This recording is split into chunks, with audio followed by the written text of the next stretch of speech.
Evangelho segundo o Espiritismo, capítulo 16,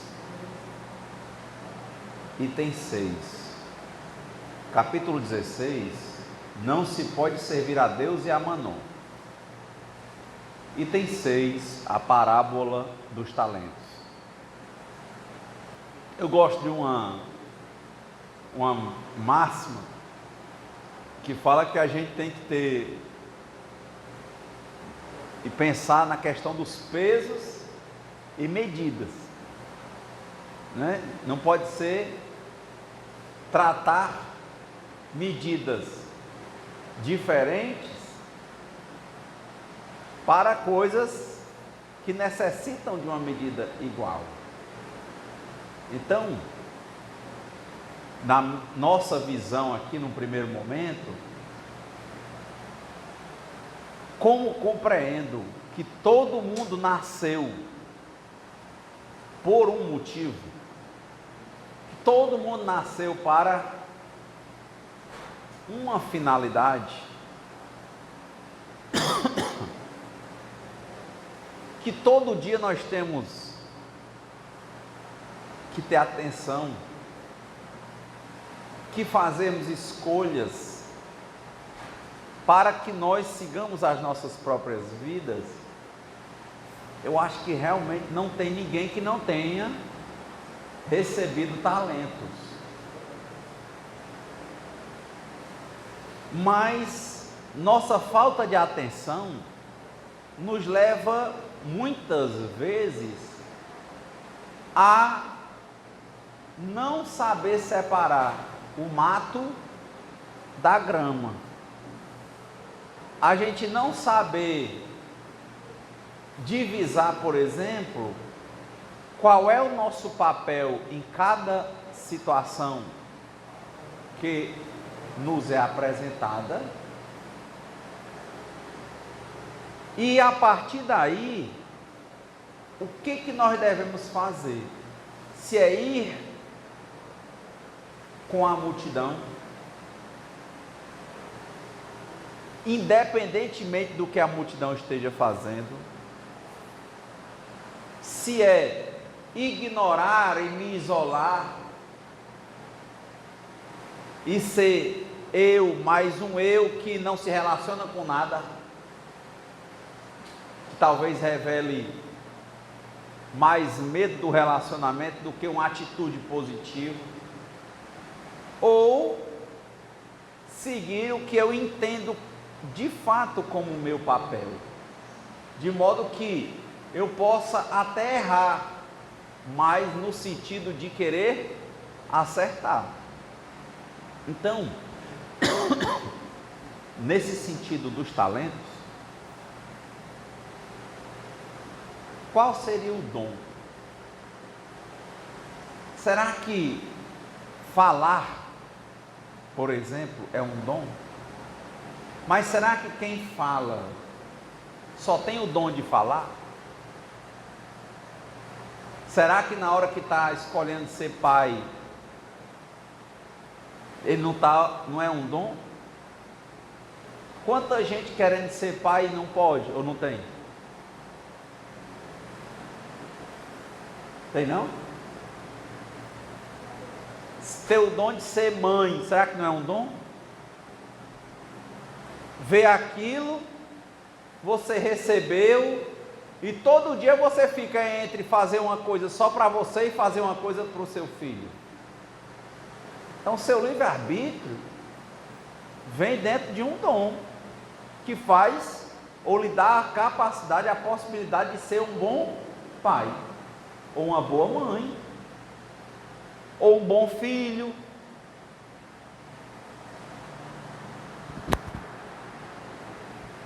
Não acha? Tá balançando. Então, se a gente começasse a pensar que o dom se liga muito com o nosso livre arbítrio, será que não é o maior dom que a gente tem? Perceber o que é que a gente pode modificar e agir para modificar, e perceber o que a gente não pode modificar e agir para não se desesperar, agir para ter paciência, serenidade, resiliência. E dentro dos momentos de paciência e também usando o livre-arbítrio para saber como melhor agir, será que é hora de orar e meditar e estudar e se preparar? Quer dizer, são muitas escolhas, são avalanches de escolhas dentro das possibilidades que nós temos para agir. Então, será que o maior dom de todo mundo não seria o livre-arbítrio? Por exemplo, como a companheira falou sobre o Evangelho, difundir o Evangelho, está na mão de quem? De quem quiser. Como pode muito bem estar com o Evangelho na mão e chegar dentro de uma cultura que as pessoas rejeitam. E será que querer impor o Evangelho no modelo histórico que ele tem, será que vai ser o melhor caminho? Ele pode ter que fazer uma escolha de dar alguns passos para trás com relação à história de Jesus e trabalhar com qualquer pessoa a moral de Jesus. Porque aí ele vai saber, ou vai ter o timing, saber se é o tempo e o que é que ele pode fazer, qual é o melhor caminho.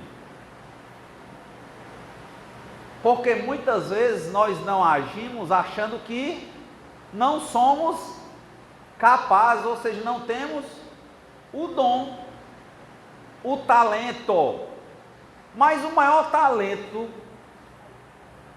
recebido pelo Criador, por nós, é o nosso livre-arbítrio. Será que vocês têm alguma dúvida disso?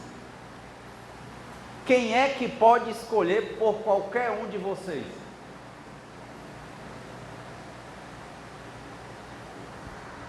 Outro dia um colega, a gente saiu aqui no centro, ele dizendo: Renato, escutei seu evangelho e tomei umas atitudes na minha vida. Pedi para me afastar do emprego, tal.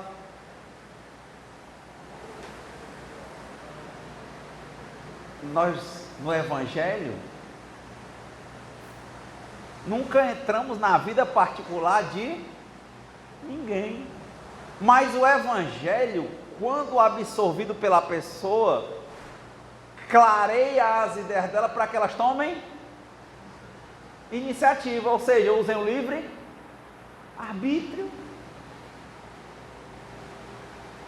Porque quando a gente está usando bem o nosso talento, tudo é motivo, tudo é inspirador, tudo faz o nosso coração pulsar para a gente agir, assumir a responsabilidade. E veja, como disse Hesíodo nos Trabalhos e os Dias, o trabalho sobre o trabalho trabalha. Quanto mais nós exercitarmos o nosso livre-arbítrio, mais nós vamos encontrar os prós e os contras. E vamos realinhar, vamos ver onde é que está o erro, onde é que está a falha, e vamos continuar escolhendo e agindo. Às vezes um pai que teve as deficiências por ocasião da paternidade, às vezes tinha uma autopiedade, às vezes tinha um egocentrismo muito forte, ele não tinha tempo para filho, ele não via esse valor, ele se questionava na juventude dele, por exemplo, que o que era viver a vida, o que era curtir a vida. Ele tinha várias dúvidas dentro dele, que foram levando o tempo, e os filhos foram crescendo e ele envelhecendo. E chegou um tempo em que ele, por exemplo, percebeu todo o conjunto de escolhas que ele fez na paternidade, e pode ser que ele tenha concluído que poderia ter feito escolhas melhores.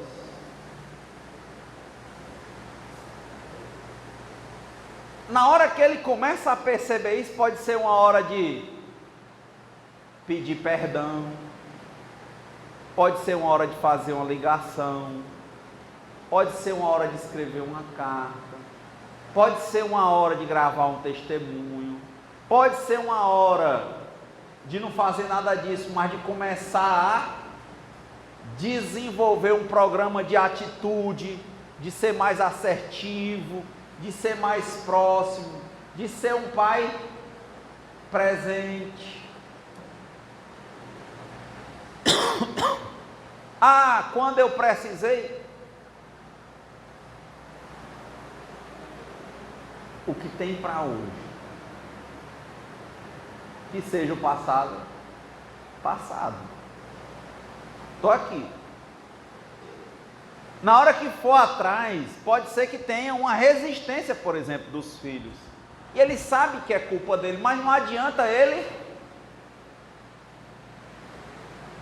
se açoitar por isso, porque o que passou não tem como ajustar.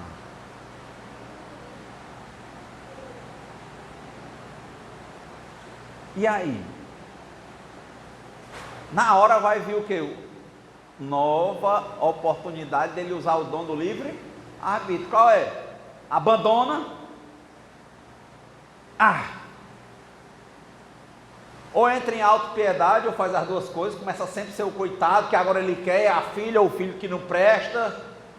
Ele não vê que precisava desse contato, que não quer ver. Ou porque queria, era que agora as pessoas vissem ele como uma pessoa boa. Não era o amor que liberta, verdadeiro, era algo querendo algo em troca. Ou ele simplesmente vai atrás, faz a parte dele, não quer comprar, não quer convencer, quer simplesmente ser o que ele entende que é certo, o que é usar bem o seu talento de pai. Então, se ele achar que é pedir desculpas, quer ligar, quer acabar uma intriga, quer falar, e deixa o outro viver, ele vive e deixa o outro viver. E diz, olha, eu estou aqui, eu sei que aconteceu isso, isso e isso, é porque eu bebia, é porque eu usava droga, é porque eu achava errada as coisas, enfim, foi, perdão, mas agora eu quero estar aqui como seu pai. Veja, imediatamente surgem no mínimo 3 caminhos que a gente tem que escolher. Muitas vezes o mais fácil vai ficar com uma raiva primeiro e abandonar de novo, não é não? Olha aí, se não é um dom. O que é que Deus está entregando para nós? Que ninguém tem dúvida. Deus está nos entregando a todos o livre arbítrio. Que o cara que receber mais problemas para tomar mais decisões, vai ficar mais forte e vai crescer mais.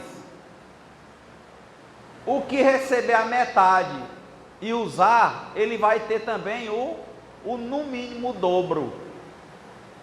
Mas o que receber os problemas, que chegar no caminho em que ele tenha 2 sentidos, ou vai para a esquerda, ou vai para a direita, e ele não escolhe, ele fica onde? Parado. Se ele for para a direita e for errado, ele vai distante, distante, distante, distante, mas uma hora ele percebe e volta, e só tem um outro caminho a pegar, que é o certo. Mas se ele não for, é como o que tem um discernimento maior. Na hora que ele viu os dois caminhos, ele pegou logo o caminho certo. O resultado foi maior, porque ele não perdeu o tempo de ir e voltar, se é que a gente perde alguma coisa. Mas é só uma metáfora para a gente entender a comparação.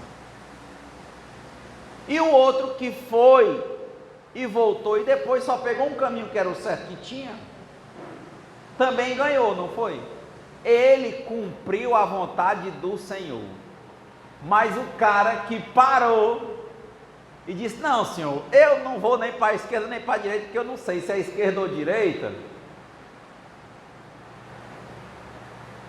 Aí eu vou gastar sua gasolina, vou gastar suas coisas, vou gastar a sola do meu sapato, vou gastar meu tempo, tudo ele vê obstáculo. Eu vou parar aqui. É um tipo de pessoa que pode até botar uma barraca e construir um comércio ali na encruzilhada. Ele pode até ter experiência de ganhar dinheiro, mas ele vai ter pouquíssima experiência de usar o dom dele, que é o livre arbítrio. Ele vai estar sempre esperando pelos viajantes.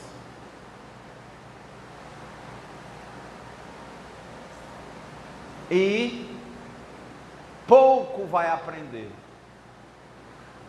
Já que é um mundo de provas e expiações, pouco ele vai aprender com os seus acertos e erros. Não sei se eu consigo ser claro com isso. Não sei se nós aqui percebemos que temos todos esse dom. Porque é muito normal que a gente olhe para alguém que fala, para alguém que canta, para alguém que joga bola, e só vê dom nos outros, porque para nós, bonito é o jardim do vizinho. Porque Neymar é aquilo. E às vezes você nem joga bola e nem assiste futebol. Você não entende que você é o craque da sua própria vida. E você sabe que hora você joga bem, hora você joga mal, hora você perde gol. Tem partidas que são ótimas para você, tem partidas que são difíceis, tem partidas que são horrorosas. Mas você tem que continuar para jogar o próximo torneio, porque gosta de jogar bola. E a vida é para ser assim, gostarmos de estar nela, gostarmos de viver. A gente briga, a gente perde, a gente apanha, a gente adoece, quebra o tendão, quebra a perna e quer voltar a jogar bola. Para quem gosta. Quem jogou futebol aqui não é assim, não? É o famoso verminoso, não? Ele gosta, se realiza jogando bola. Qual é a diferença dessa comparação para a vida? Pronto. Não precisa ser o Neymar, mas o futebol para você, por exemplo, que joga é importante. E sabe que nem todo dia você vai fazer gol. Aí um olha assim e diz assim: não, eu gosto de ver a oposição. Eu sou zagueiro. Eu nunca fiz gol, eu não gosto de ir pro gol. Eu quero é ver quando o zagueiro acontece alguma coisa que ele faz um gol, se ele não fica feliz. Eu só é goleiro. Eu quero é ver quantas vezes ele pega a bola e quantas vezes, como o Rogério Ceni antigamente, que ia bater o pênalti e fazer gol, se ele não gostava de fazer o gol. Se ele não gostava quando fazia uma boa defesa. Sabe, precisa procurar aonde? Ir andando procurando. Ou onde? Em que lugar? Em quem? Em que jardim, Sérgio? Em que talento?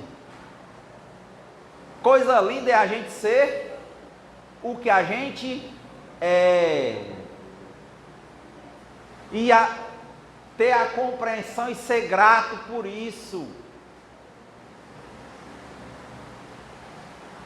Como diz Paulo, quando eu era menino, eu falava como menino, sentia como menino. Quando deixei de ser menino, deixei para lá as coisas de menino. Então, estou muito bem. Paulo comerciante, Saulo no Sinédrio, e o Saulo, que onde chegava era recebido a pedradas, cristão, e dizendo: a minha vida é essa, e ela é maravilhosa, e ela é a minha vida. No meu momento, Paulo, o meu trabalho hoje é pregar o Evangelho, e eu estou fazendo o meu papel. Mas enquanto isso, ele era um bom amigo de Timóteo, se tornou um bom líder da igreja que crescia, se tornou um bom amigo de cada lugar em que as pessoas queriam seguir o Evangelho. Tudo era a pé, ele não tinha nem cavalo, e mandava cartas a todos os colegas que estavam tocando o Evangelho, que ele não podia mais voltar. Cartas aos Gálatas, cartas aos Coríntios na Grécia, cartas aos Tessalonicenses, cartas aos Romanos.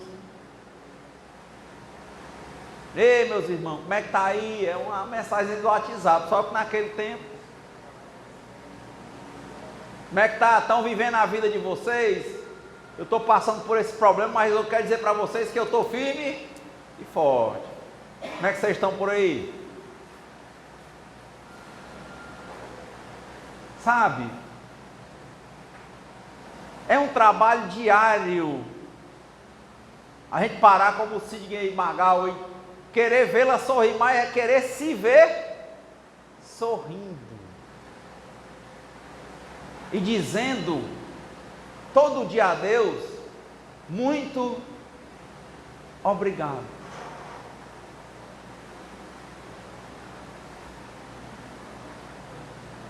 Obrigado porque eu estou doente, obrigado porque eu estou sadio, obrigado porque eu estou liso, obrigado porque eu tenho dinheiro.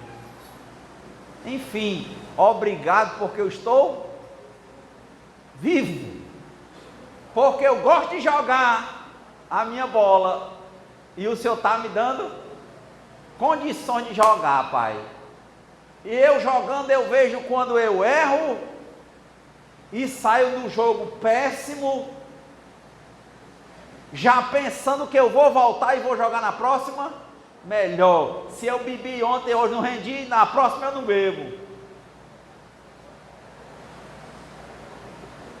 Se eu não dormi ontem e não rendi, na próxima eu durmo, mas eu venho para ganhar. E se eu não ganhar, eu não vou deixar de jogar bola. Eu vou voltar, ver por que eu não joguei bem, ou por que eu não melhorei um pouquinho para jogar de novo.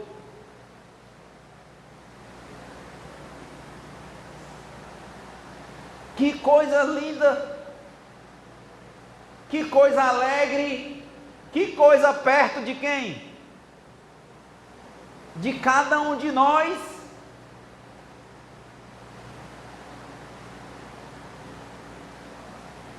E é lógico, quanto mais problema eu tiver, quanto mais dor eu passar, quanto mais eu escolher, melhoro as minhas escolhas, melhoro a minha resistência, me torno uma árvore de raízes profundas, porque teve dificuldade de achar água, fortes, me torno uma árvore de tronco largo, porque tive de disputar espaço com as outras árvores e tive de crescer para chegar e ter um lugar e ver ou receber os raios do sol.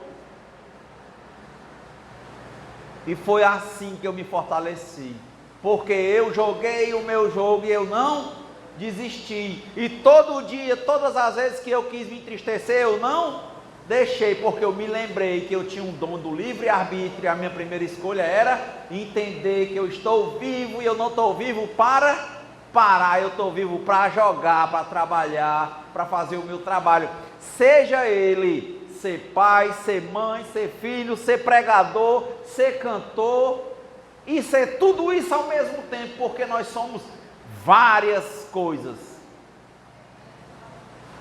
que ninguém pode ocupar o nosso lugar.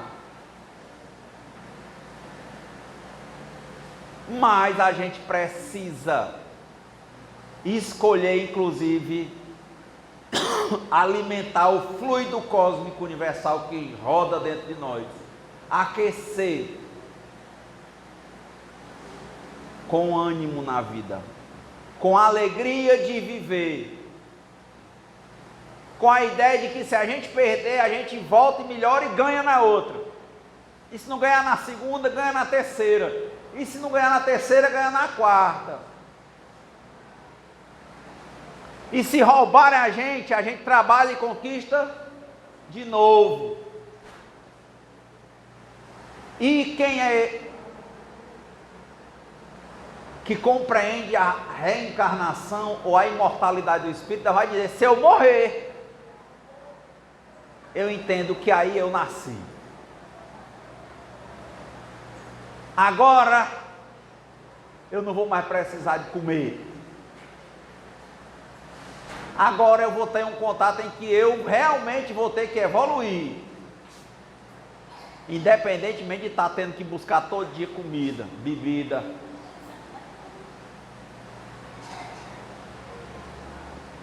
A vida é cheia de talentos que todos só têm um elo de ligação com o Criador, que é o livre arbítrio. Dentro das possibilidades que necessita de atenção para que a gente tenha uma boa compreensão, para que a gente entenda o que é que a gente pode mudar e o que é que a gente não pode da natureza. Mas mesmo para as coisas que a gente não pode mudar, sempre tem um caminho a ser tomado.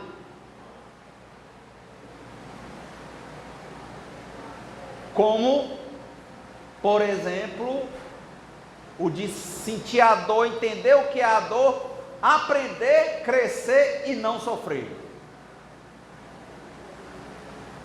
Como disse Hermógenes, poder dizer nas situações que a gente não tem governabilidade, que entrego, confio, aceito e agradeço. Isso já é uma ação.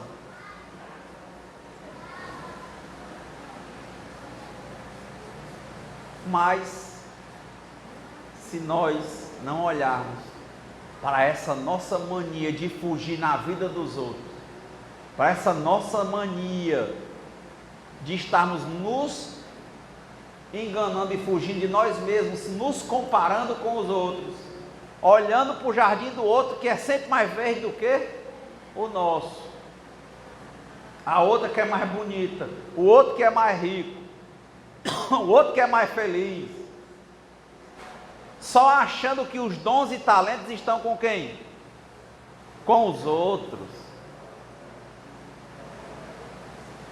Aí o Evangelho vai fazer muito pouco por nós, gente. Por quê? Porque nós não vamos desenvolver o reino de Deus dentro de nós.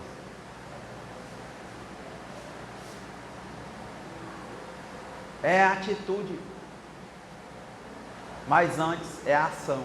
Mas antes, livre-arbítrio. Mas antes, compreensão. Mas antes, atenção. Como a gente foge?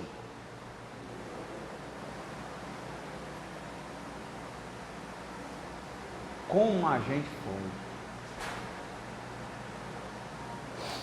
A autopiedade toda feita de contradições. Outro dia uma colega, sexta-feira, me perguntou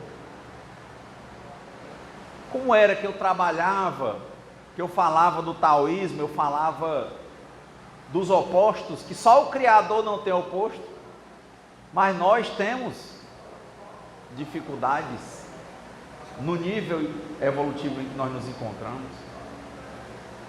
Aí a pessoa perguntou: Renata, é com disciplina? Sim, que sentido? Que ela achava que eu ia me forçar, como quem diz, eu vou lutar para acabar com o meu lado mal, para alimentar o meu lado bom. Eu disse: olha, aquela história que tem 2 cachorros dentro da gente, um ruim e um bom, brigando, quem vai ganhar? O que eu alimentar. Ele não diz aí na história que eu vou pegar e ajudar o cachorro bom a matar o cachorro mau. Ele não diz isso, ele só diz assim: deixe de comer o bom, cuide.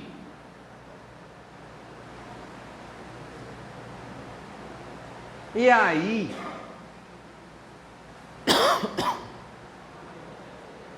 eu olhei para ela e disse: o que tem mais me ajudado a conviver com as minhas dificuldades é essa conjuntura em que eu procuro ter atenção. Eu tenho procurado não fugir. Eu comecei a mudar vários comportamentos que eu tinha, não por disciplina, mas por compreender que eu estava em fuga, e eu não estou na vida para fugir, eu estou na vida para viver a vida, porque eu gosto de viver.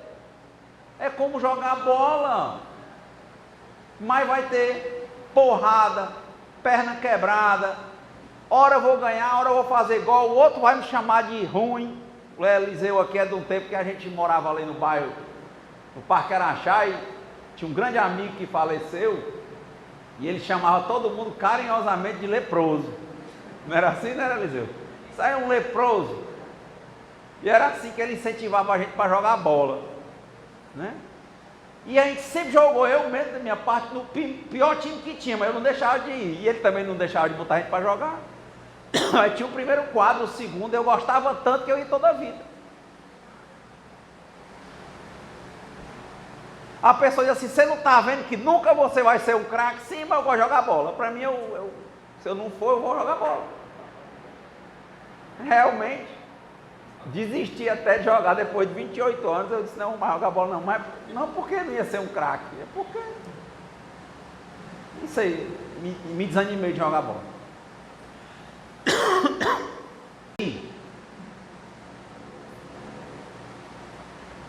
O que é isso? Ela disse: como você faz? Eu disse: eu tenho aprendido a me observar, a compreender que eu não sou perfeito.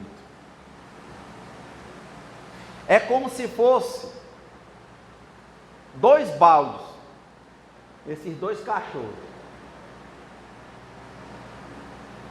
Eu entendo que eles existem. Ponto.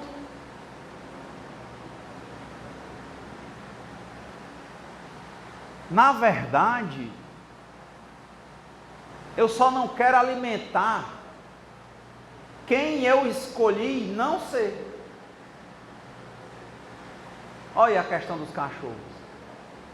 Mas eu vou olhar para o meu lado difícil, para o meu balde cheio, e vou dizer para ele o quê? É meu. Sou eu, e eu me acolho assim. Mas eu também vejo outro balde e não coloco ele para brigar, e acolho assim. O que acontece com isso? Eu não tenho alimentado uma briga. O que eu ficava querendo esconder, como não está escondido, não fica se fortalecendo. Quando vem um sentimento em mim, eu olho, se for inveja, eu olho para mim e digo: eu estou com inveja, porque ela está dentro de mim. Eu estou com ciúme, eu estou com medo, eu estou com raiva.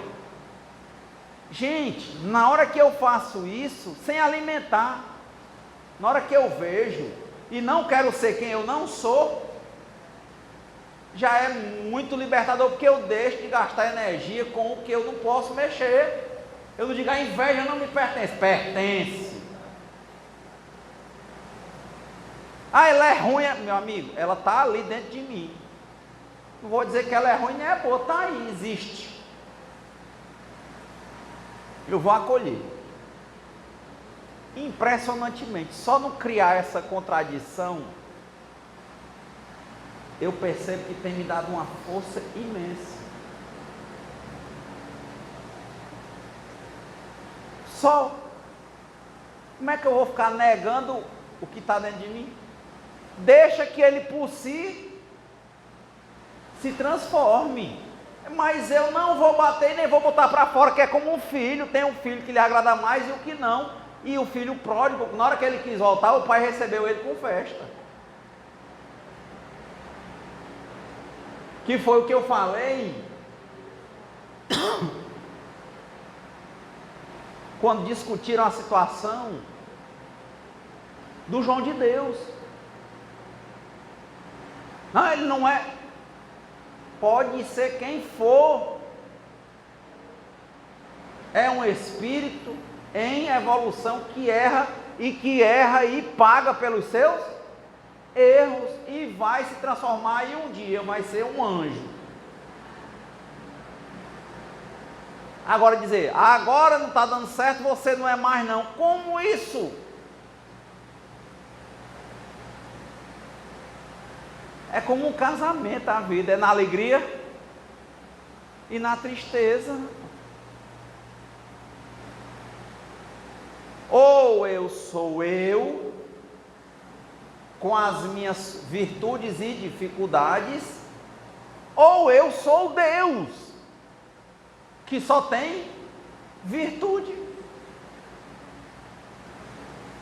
E isso não alimenta as dificuldades, pelo contrário, se perceber,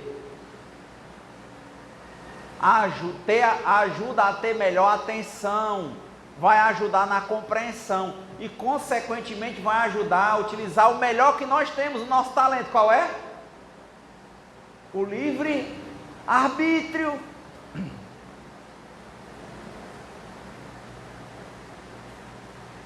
Porque eu posso estar 100% errado, mas todas as coisas que eu compreendo, você e eu podemos fazer o que a gente quiser, e Deus não vai nos abandonar.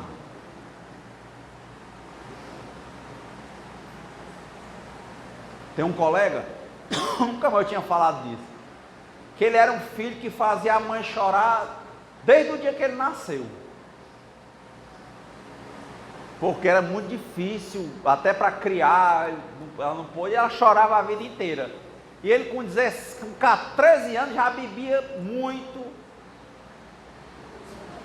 andava já com o pessoal que usava drogas ilícitas,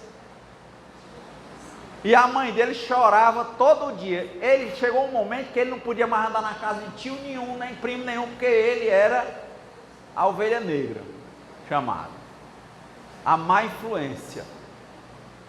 E ele continuou dando dificuldade à mãe dele, e a mãe dele, quando ele tinha 16 para 17 anos, já rejeitado por todo mundo, vovó, tio, tia, primo, ele saindo para continuar uma bebedeira de não sei quantos dias, a mãe dele chorando olhou para ele, e ela tinha sido atropelada e estava numa cama. Ela chorando para ele, disse assim: meu filho, eu acho que você está pensando que eu também vou lhe botar para fora, lhe rejeitar. Eu quero te dizer uma coisa, não sei nem se isso é a atitude mais certa, mas foi a atitude, é o timing dela, a escolha que ela fez. E não pode ser usada como regra, porque cada um vai ter o seu livre arbítrio. Você pode ser quem você for e fazer o que você fizer. Todos os meus irmãos falam mal de você, meu pai, minha mãe, ninguém quer você por perto. Mas eu quero dizer uma coisa para você. Chorando ela na cama, você poder levantar e ele querendo sair para continuar a bebedeira. Foi só tomar um banho. Você nunca vai deixar de ser meu filho. Pode até me matar, mas você é meu filho. Ele não chorou na frente dela. Aí ele saiu e mudou.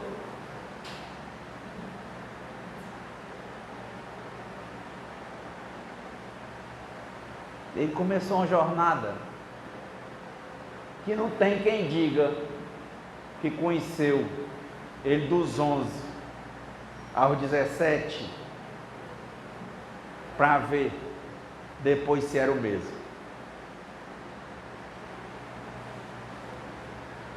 Livre arbítrio da mãe.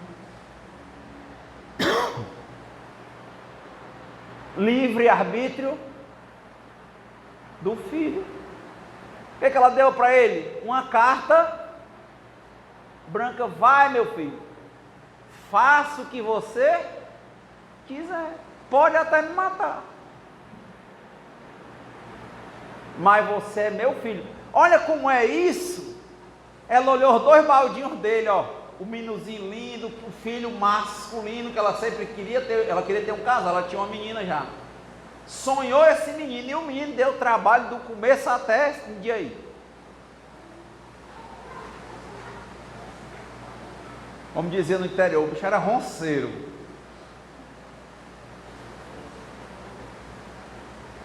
E ela disse: é com todo lado ruim, mas ele tem um grande lado, uma grande qualidade. Qual é? É meu filho.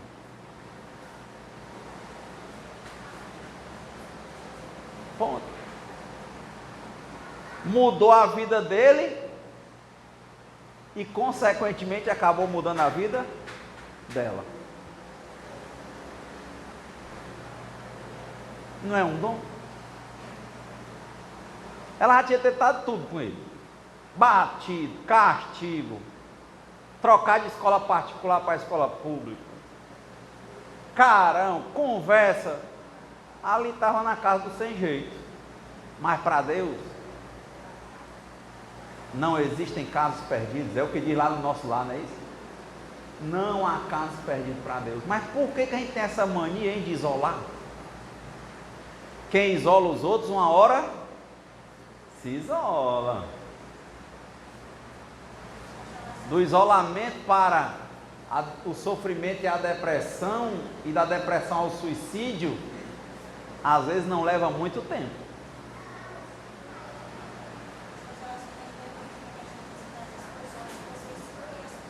Excluir. Temos a mania, né?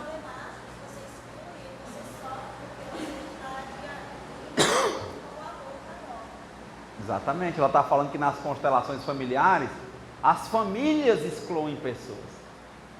Mas aquilo fazia parte daquela constelação. Não era com 5 estrelas, depois fazer com 4, é 5. São 5. Então um evangelho desse, para essa pessoa aqui que está falando, é enriquecedor. Por quê? Porque ele me faz a provocação a cada momento de como é que eu estou levando a minha vida, o que é que eu estou fazendo com os meus talentos, principalmente com o maior talento que eu tenho. Qual é?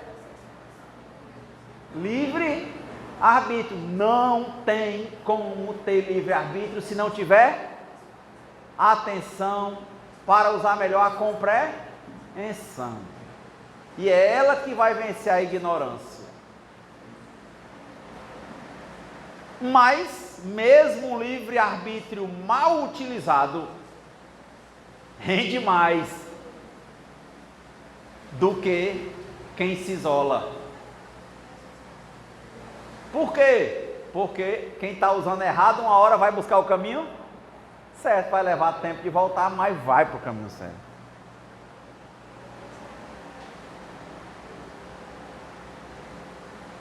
Só esse evangelho já veio quantas vezes para a gente falar sobre ele? Nunca nós fizemos essa abordagem. Não é isso? Sempre é diferente. Que eu também não sei. Mas é uma provocação para mim. E para quem achar que deve. Não é longe. Não precisa ir para buscar a certidão de casamento de Adão e Eva. O atestado de liberação da besta fera lá na Bíblia do Ibama. Não precisa buscar as coisas da origem do mundo não, porque Deus está em nós.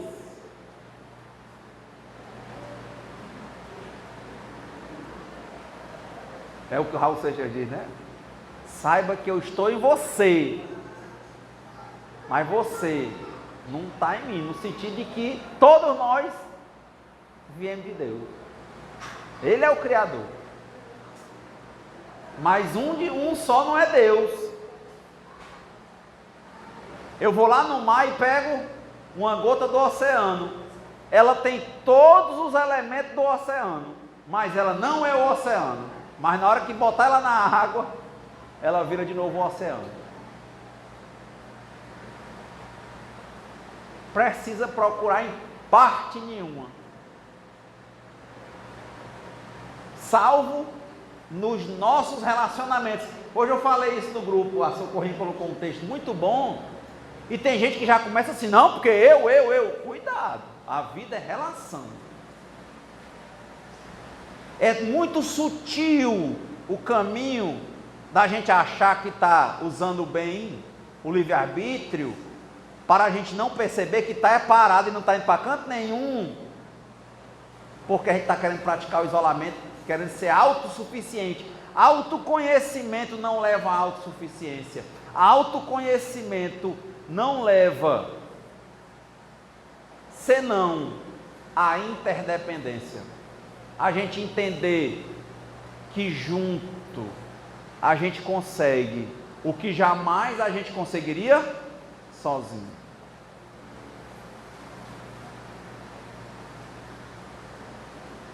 Até nessa conjuntura com o Criador, temos que nos religar a Ele, religião. Mas para nos religarmos a Deus, nós temos que religar-nos a nós. E para a gente ser vivo de verdade, a chama só acontece quando nós nos relacionamos. Ninguém é uma ilha. Não dá. Então, eu acho isso de uma riqueza, principalmente nesses últimos tempos, que o Serginho estava falando comigo, aquele papo que a gente disse semana passada, sobre a questão da influência dos espíritos, porque não raro a gente não tem vontade de vir ao centro. Não raro a gente não tem a vontade de ficar na mesa para doutrinar. Não raro nos falta vontade de falar. Não raro quando a gente levanta aqui para pegar o microfone, fica pensando o que é que vai sair, ou o que é que vai falar. Será que dá para falar até o tempo do atendimento terminar mesmo? E quando a gente vê, passaram-se 50 minutos. Por quê? Porque sabendo que existia, às vezes, falta de vontade, também existia um pouco de compreensão que dava vontade. Alimentou qual? Então, que nós aprofundemos na semana nossa compreensão de que o nosso maior talento é o nosso livre-arbítrio. E que ele não consegue se aprimorar sem usar, guardado. Não dá para fugir dos problemas. Tem que ver os problemas como oportunidades para nós melhorarmos. E só dá para ver isso com atenção, porque só a atenção vai ajudar na compreensão. E com compreensão vence a ignorância. Vencendo a ignorância, utiliza cada vez melhor o livre-arbítrio. Errou, pega o caminho de volta e depois pega o caminho certo. Mas não deixe de escolher e agir.